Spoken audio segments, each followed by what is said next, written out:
Tristan Ouellex, bonsoir. Bonsoir. Vous êtes journaliste à France Télévisions, prix Albert Londres en 2017 pour votre reportage Vincent Bolloré, un ami qui vous veut du bien, avec un point d'interrogation. Est-ce que ça vous a surpris que Vincent Bolloré plaide coupable ? Alors c'est clairement un changement dans sa stratégie parce que c'est vrai que Vincent Bolloré a toujours détesté qu'on accole le mot corruption à ses activités africaines. Il a poursuivi des dizaines et des dizaines de journalistes qui avaient ne serait-ce que sous-entendu qu'il avait pu que cela pouvait être qualifié de corruption. Il avait même en 2018, quand il avait été mis en examen par la justice française pour corruption, il avait écrit une grande tribune, une espèce de lettre ouverte aux Africains en expliquant qu'il trouvait cette accusation absolument infamante et il avait alors menacé même de quitter l'Afrique si jamais la justice française continuait ses investigations et à le poursuivre pour ces faits de corruption. Donc clairement, oui, il y a un tournant. Le fait qu'ils reconnaissent aujourd'hui que ces faits peuvent être qualifiés de corruption, c'est clairement une stratégie. Mais alors justement, la stratégie, c'est éviter un procès pour éviter un grand déballage ? Alors oui, c'est sûr que la procédure de plaider coupable, c'est une procédure assez inhabituelle et qui a plusieurs avantages pour Vincent Bolloré. Elle a l'avantage d'avoir des débats publics qui sont extrêmement courts. On l'a vu ce matin, c'était une petite audience confidentielle.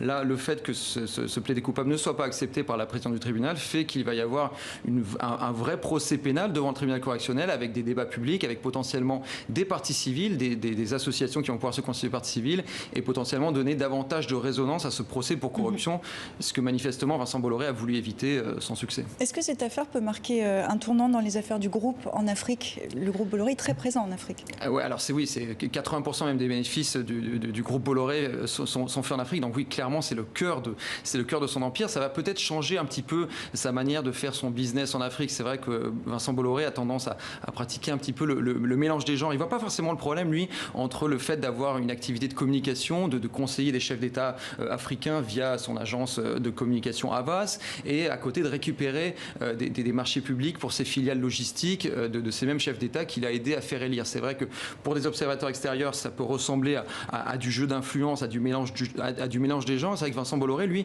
pense que c'est une manière de faire du business, simplement d'être un peu corporate, d'avoir un peu de synergie dans tout le groupe Bolloré.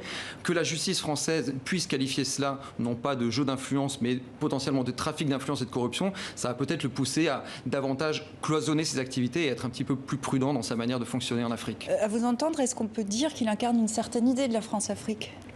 Alors, de France-Afrique, je ne sais pas trop. Ce qui est sûr, c'est que Vincent Bolloré... C'est ce mélange des gens entre le négoce... Ce qui est sûr, c'est que Vincent Bolloré, c'est quelqu'un qui assume beaucoup de choses et qui assume pouvoir interférer un petit peu dans des processus électoraux, comme ça a pu être le cas manifestement au Togo ou en Guinée. Moi, je me souviens qu'en 2015, par exemple, j'étais allé tourner en Guinée-Conakry, à 2 semaines de l'élection présidentielle, et il avait, via sa filiale Vivendi, organisé un espèce de grand concert géant où Alpha Condé, qui était candidat à sa propre réélection, avait été invité à venir sur scène. Tout le monde scandait son nom et clairement, il y avait un mélange des genres un peu particulier, une interférence dans le processus électoral démocratique de Guinée. Et en même temps, et dès le lendemain, l'autre filiale de Bolloré Africa Logistique, était en train de négocier un appel d'offres ou l'obtention d'une concession ferroviaire en Guinée. Et c'est sûr, oui, là, il y a un mélange des genres.